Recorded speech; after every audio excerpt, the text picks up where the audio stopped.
রহমতুল্লাহ, উপজেলা মিসেস জেবা খান এবং আমাদের কল্পনা সম সংগঠনের নেতৃবৃন্দ, প্রিয় সাংবাদিক বন্ধুগণ, আসসালামু আলাইকুম। আপনারা দেখছেন এই প্রেস ক্লাবের সামনে কিংবা ভেতরে এবং সারা দেশে দেশনেত্রী বেগম খালেদা জিয়ার নিঃশর্ত মুক্তির দাবিতে নানা কর্মসূচি চলছে। আমার ট্রেড ইউনিয়ন করার সুবাদে একটা বিশ্বে উৎকৃষ্ট গণতান্ত্রিক রাষ্ট্র সুইজারল্যান্ডে বারবার যাওয়ার সুযোগ হয়েছে। সুইজারল্যান্ডে প্যালেস দ্য নেশনস, যেটা বলে ইউনাইটেড নেশনস প্যালেস, সেটার সামনে কয়েকটা রাস্তায় পড়ে একটা খালি জায়গা আছে। এই খালি জায়গায় মাইন বিস্ফোরণে যারা আহত হয়, নিহত হয়, তাদের স্মরণে একটা চেয়ার রাখা আছে উপরে উঁচু করে, তার একটা পা ভাঙ্গা, বোঝানোর জন্য যে মাইন বিস্ফোরণে মানুষ কিভাবে ক্ষতিগ্রস্ত হয়। সেই চেয়ারটাকে ঘিরে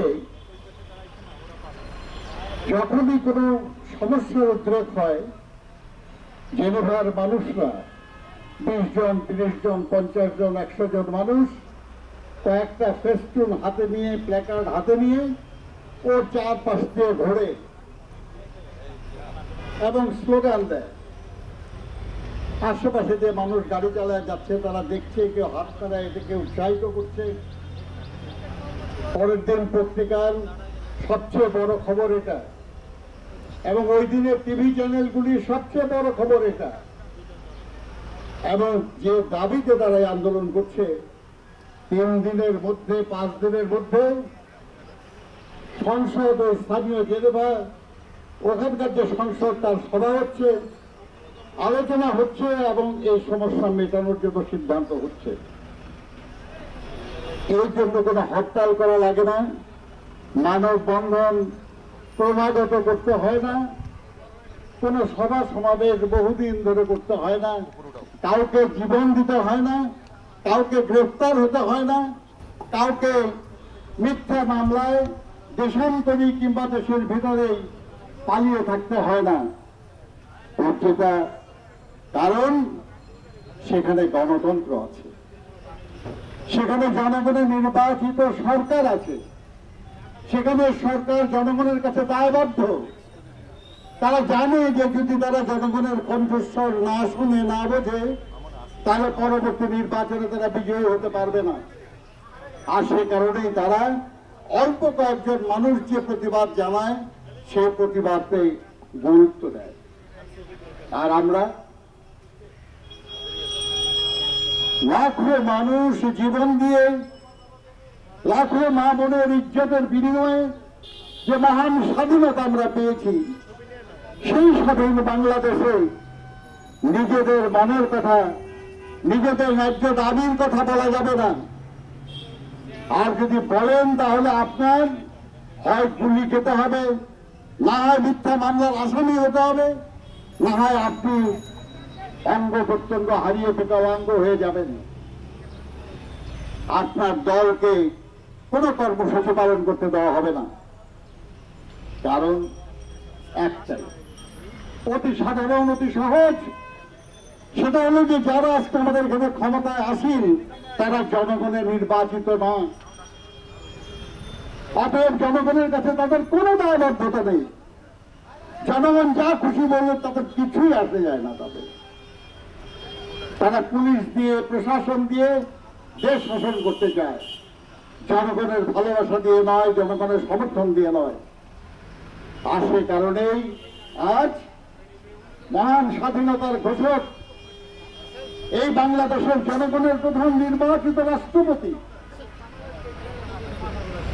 এই সমৃদ্ধ বাংলাদেশের উপকার শহীদ রাষ্ট্রপতি জিয়া রহমানের সহধর্মিনী এবং এই দেশের প্রথম মহিলা প্রধানমন্ত্রী, 3 বারের নির্বাচিত প্রধানমন্ত্রী, 2 বার বিরোধী দলীয় নেতা এবং বাংলাদেশের বিভিন্ন অঞ্চল থেকে যত নির্বাচনে তিনি অংশগ্রহণ করেছেন প্রত্যেক নির্বাচনে বিপুল ভোটে বিজয়ী এই সবচেয়ে জনপ্রিয় মানুষটিকে আজ মিথ্যা মামলায় কারাগারে আবদ্ধ করে রাখা হয়েছে।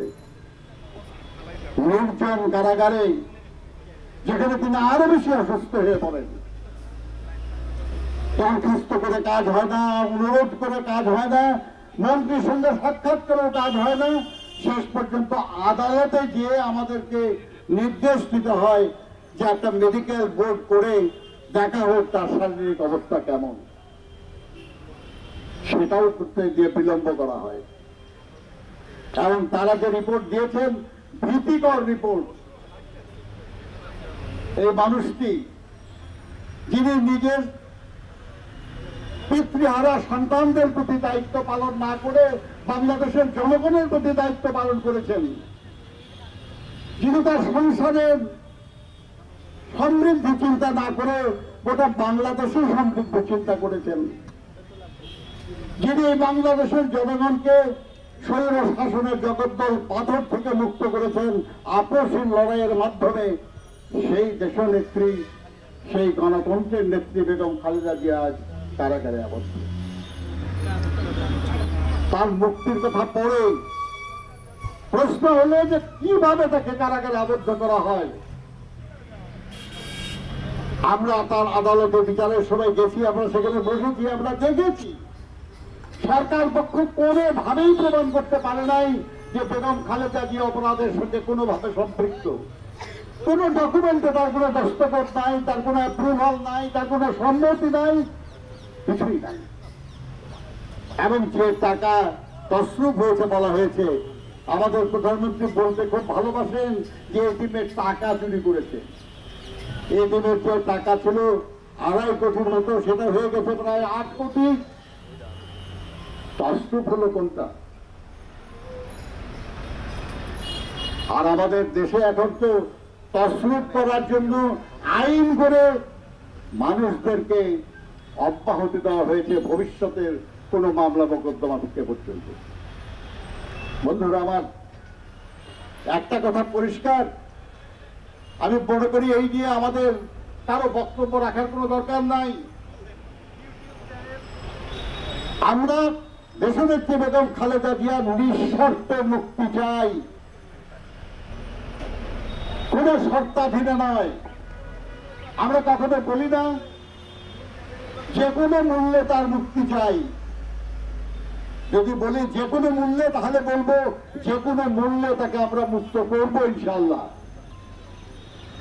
আর না হলে আমাদের বক্তব্য স্পষ্ট, সেটা হলো আমরা তার নিঃশর্ত মুক্তি চাই।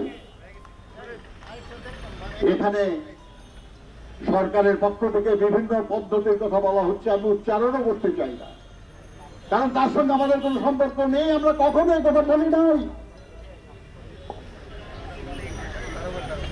আমাদের সংসদ সদস্যরা সংসদে যাবেন কি যাবেন না দলের সিদ্ধান্তের প্রশ্ন। আপাতত তো নেওয়াই হয়েছে সিদ্ধান্ত যে আমরা এটাকে, এই নির্বাচনের ফলাফল আমরা প্রত্যাখ্যান করেছি। তাহলে আমাদের জন্য যে ফলাফল তাও তো প্রত্যাখ্যান করেছি আমরা। তারপরে এই নিয়ে নানান কথা, এই বিভ্রান্তি সৃষ্টির চেষ্টা হচ্ছে। আমাদের দলের পক্ষ থেকে তাদেরকে ডেকে বলে দেওয়া হয়েছে যে দলের সিদ্ধান্ত আপনারা মানবেন, মানতে হবে, এবং দলের সিদ্ধান্ত না হওয়া পর্যন্ত আপনারা সংসদে যাবেন না এবং কোনো ব্যাপারে কোনো কথাও বলবেন না। আমাদের সংসদ সদস্যরা রাজি হয়ে গেছে। তাহলে বন্ধুগণ, আমরা বেগম খালেদা জিয়া নিঃশর্ত মুক্তি চাই, কারণ এটা তার প্রাপ্য।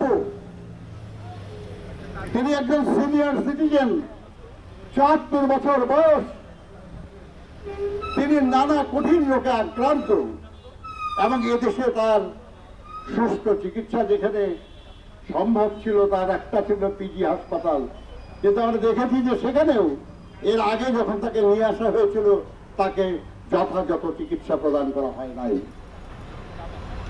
তিনি সুস্থ হয়ে গেলে আমরা তো তার ব্যাপারে এই কথা বলতে পারবো না যে তার সুস্থ চিকিৎসার জন্য মুক্তি দরকার। আমরা রাজনৈতিক কারণেই তার মুক্তি দাবি করি, ন্যায্য কারণে মুক্তি দাবি করি, আইনসঙ্গত কারণে মুক্তি দাবি করি।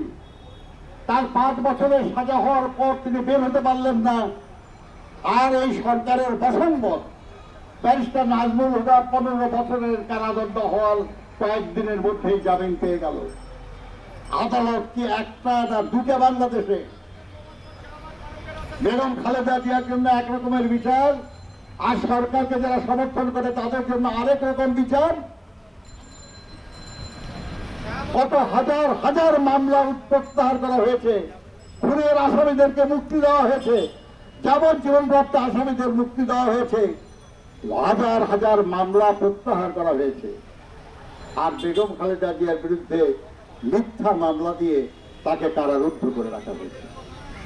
এই অনাচার, এই অবিচারের আমরা প্রতিকার চাই বলেই আমরা দাবি করছি তাকে নিঃশর্ত মুক্তি দেওয়া হোক। তিনি বের হয়ে আসবেন মুক্ত মানুষ হিসাবে এবং সিদ্ধান্ত নেবেন তার রোগের চিকিৎসা তিনি কোথায় কিভাবে করাবেন।